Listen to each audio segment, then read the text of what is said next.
से मुतल्लिक उमर चीमा साहब ने 2-4 बातें आप एक दिन पहले भी बता चुके हैं हमें, अगर आप जवाब देना चाहें उसका। और ये भी प्लीज़ कि क्या वाकई में इस चीज़ के ऊपर बैंक किया जा रहा था कि मौलाना साहब से कहीं ना कहीं से अंडरस्टैंडिंग बनवा दी जाएगी या कुछ हो जाएगा? नहीं, देखें, शहबाज शरीफ साहब के मुलाकात तक तो उनको मुसविदा नहीं दिया गया था। और परसों के रिपोर्ट कार्ड में मैंने आपको बताया था कि जब उन्होंने कहा, वो आ जाते थे और उनसे कहते थे कि मौलाना साहब देखिए मान जाए ना, और प्लीज़ आप वो कर ले। और इस वक्त मौलाना से 2 डिमांड्स चल रहे हैं। एक, उनसे ये डिमांड चल रहा है कि आप हुकूमत ज्वाइन कर लें, और दूसरा ये बिल वाला मामला आ गया था। तो मौलाना हैरान होते थे कि भाई मुझसे जब मुतालबा किया जा रहा है तो वो कौन से काम की, हुकूमत ज्वाइन करने वाली काम की जा रही है या इसकी की जा रही है। तो मौलाना ने उनसे कहा कि मुझे बिल तो दिखा देना कि वो क्या है। और आपको मैंने फिर बताया था कि फिर रात के वक्त एक ब्लैक लिफाफे में उनको बिल भिजवा दिया। हाँ, और जब उनके जो आईनी टीम है, कानूनी टीम है, उन्होंने जब देखा तो मौलाना ने कहा कि उस लिफाफे में काले नाग ही मुझे नजर आए और कुछ नजर नहीं आया था। तो उस वक्त से उन्होंने मुस्तरद कर दिया था। फिर जब ये लोग जाते उनके पास तो मौलाना उनसे यही बात करते। इसमें ये जो हमाकत की इंतहा हुकूमत ने कर दी है, तो एक फैक्टर वो हो सकता है, ये मेरा अंदाज़ा है, जो गलत भी हो सकता है और ठीक भी हो सकता है, कि ये हुकूमत इतनी ओवर कॉन्फिडेंट क्यों थी। शायद हुकूमत ओवर कॉन्फिडेंट इस बात पे थी कि जिन लोगों की तरफ आपने इशारा किया उनका ये ख्याल था कि मौलाना को उन्होंने मनाया होगा। और क्योंकि ये 2-3 जो सियासी शख्सियात उनसे मिली हैं तो वो भी उनके लोग समझे जाते हैं। लेकिन मौलाना के उस तरफ के ताल्लुकात इनसे ज़्यादा ख़राब हैं। अच्छा, दूसरी बात, मौलाना साहब उनसे कोई इस दौरान कोई बराह रास्त रब्ता नहीं है, ताल्लुकात इंतहाई ख़राब है। वो इलेक्शन के बारे में उनकी वही राय है जिसकी तरफ उमर चीमा ने इशारा किया। अच्छा, एक जब 2 बंदे साथ बैठे हों, फॉर एग्जांपल वज़ीर आज़म हो या बिलावल हो, वो कहे जी मौलाना मान जाए, तो मौलाना की एक और सलाहियत भी है, वो ऐसे अंदाज में हाँ कर सकते हैं जिसमें ना भी छुपा हो, और वो ऐसे अंदाज में ना भी कर सकते हैं जिसमें हाँ भी छुपा हो। तो वो दरवाज़ा कोई बंद नहीं करना चाहते। मसलन अब ये असद कैसर साहब ने कह दिया कि पीटीआई और वो पार्लियामेंट के अंदर मिल के, बिल्कुल, लेकिन मेरे ख्याल में ये बात उनकी गलत है। मौलाना ने पीटीआई वालों पे ये वाजे कर दिया है कि भाई हमारी सिर्फ सीज फायर हुई है, हमारा कोई इत्तेहाद नहीं हुआ है, न आप लोग किसी फैसले के लिए मेरी इजाज़त के पाबंद हैं, न मैं आपके अपने किसी फैसले के लिए आपकी इजाज़त का पाबंद हूँ। तो अगर मौलाना और बिलावल का अभी कोई मुश्तरका बिल आता है और उसमें वो इत्तेफाक उनकी बनती है, तो उसमें फिर पीटीआई मौलाना को नहीं रोक सकती। अच्छा, शहजाद साहब कुछ ऐड करना चाह रहे हैं?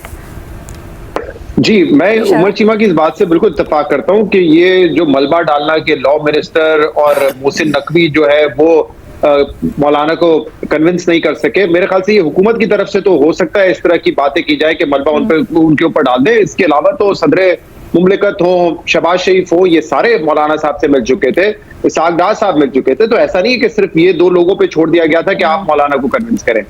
मेरे ख्याल से एक प्रोसेस पे तो हम बात कर रहे हैं कि प्रोसेस में ना तो कोई डिस्कशन थी, ना ड्राफ्ट था, और उस दिन अगर मौलाना हाँ कर देते तो हमें ये पता है कि वो बिल पास भी हो जाता, और शायद हम भी उसको पहली मर्तबा सुन रहे होते कि जब वो कवरेज चल रही होती है असेंबली में इस 26वीं तरमीम को पास करने की, तब हमारे सामने शायद ये बात आ रही थी, क्योंकि हुकूमती वुज़रा खुद हमारे प्रोग्राम पे कह चुके थे कि हमने 2 दिन में पास करवाना है। और तमाम तर इशारे भी यही मिलते हैं, जिस तरीके से हाउस को बुलाया गया, तमाम MNA सेनेटर्स को कहा गया कि आप इस्लामाबाद में रहे, तो हुकूमत का इंटेंट तो ये था कि ये बिल पास करवा लेना है। तो मौलाना साहब ने इस पे जो है स्टैंड लिया। हमें मेरे ख्याल से ज्यादातर गौर करने की इस बात पे जरूरत है कि ये बिल था क्या। उमर चीमा साहब की इस बात से मैं इत्तेफाक नहीं करता कि इस बिल में कोई ऐसी चीजें नहीं थी।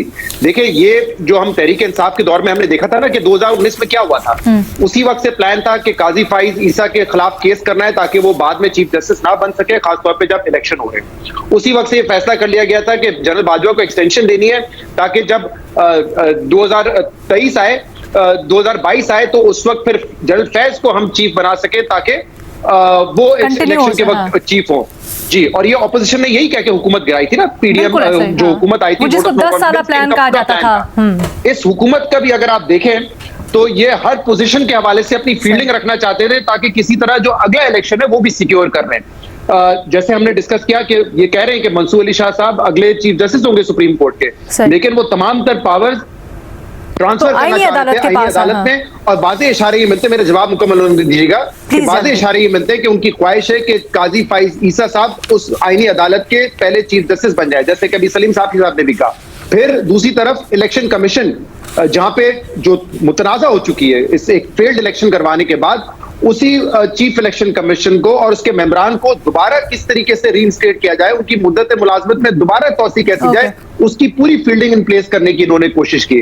तो जो तहरीक इंसाफ अपने मनपसंद लोगों को रख कर दोबारा इलेक्शन और अपना टेन्योर 5 साल नहीं 10 साल या 15 साल का करना चाहती थी और एक फेल्ड अटेम्प्ट थी, इस हुकूमत ने भी अपने पहले साल में यही कोशिश की है कि हम अपने मनपसंद लोगों को एक अहम ओहदे पे रखें ताकि हम अपनी जो ये मौजूदा हुकूमत है इसको भी स्टेबल कर सके, इसको कोई खतरा ना हो और कहीं ना कहीं हम आने वाले इलेक्शन में अपनी पोजीशन को सिक्योर कर लें। ये अटेम्प्ट थी। दो बातें एक तो आप ये कह रहे थे अभी सलीम साफी साहब ने, साफी साहब ने नहीं, आई थिंक उमर चीमा साहब ने कहा था, बट फखर से कल भी हमारी बात हुई, साफी साहब ने भी कहा कि साफी साहब ने भी ये कहा कि इस हुकूमत की ख्वाहिश थी कि वो चीफ जस्टिस साहब को रखे, वो शख्सियात पे देखना, और तहरीक इंसाफ की ख्वाहिश है कि वो चीफ जस्टिस जो है वो ना रहे इस पोजीशन पे।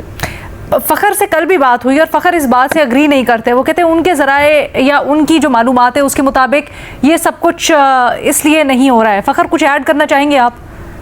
अलीना, मैं अगर आपसे पूछूं कि अगर ये अमेंडमेंट की जा रही है अलीना के एज 68 होगी, साबिक सुप्रीम कोर्ट के जज भी हो सकते हैं और वजीर आजम ने लगाना है, आपके जहन में कौन सा नाम आता है? मुझे नहीं पता, मेरे जहन में आते हैं फ़खर का नाम, जिनकी इत्तलात मुख्तलिफ है। फ़खर की जवाब सुन लेते हैं। डिस्कशंस हुई है उसमें, अगर आप जो खबरें सामने आई हैं, जो डिस्कशंस हुई हैं, उसमें तो यही सामने आया कि ये हुकूमत की बड़ी बात कर रहे हैं या बड़ी बात कर रहे हैं आप बता रहे हैं मौलाना साहब से जो डिस्कशंस हुई हैं ऑफ द रिकॉर्ड, उसमें ये नाम लिया गया है, but Fakhar thinks otherwise. Fakhar please मुख्तसर।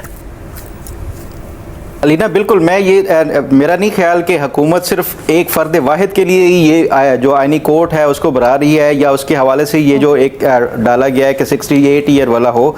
देखें, ये तो 3 साल के लिए होंगे, उसके बाद ये तो हमेशा के लिए जो आईनी तरमीम का वो मामला है, तो इसको अगर उस तनाजुर में देखा जाए ये एक देरीना मुतालबा है, ख़ास तौर के ऊपर जो लोगों को, आम साइलिन को जो इंसाफ के हवाले से, तो उस पर अगर हम इस हवाले से सोचें, मैं अब भी ये समझता हूँ कि इसमें कुछ ऐसी शिक्के हैं जिसके ऊपर डिबेट भी हो सकती है और होनी भी चाहिए मीडिया पे और पार्लियामेंट के अंदर भी। लेकिन तो नाजरीन, ये थी मेरी आज की वीडियो। मिलते हैं नेक्स्ट वीडियो में, तब तक के लिए अल्लाह हाफिज़।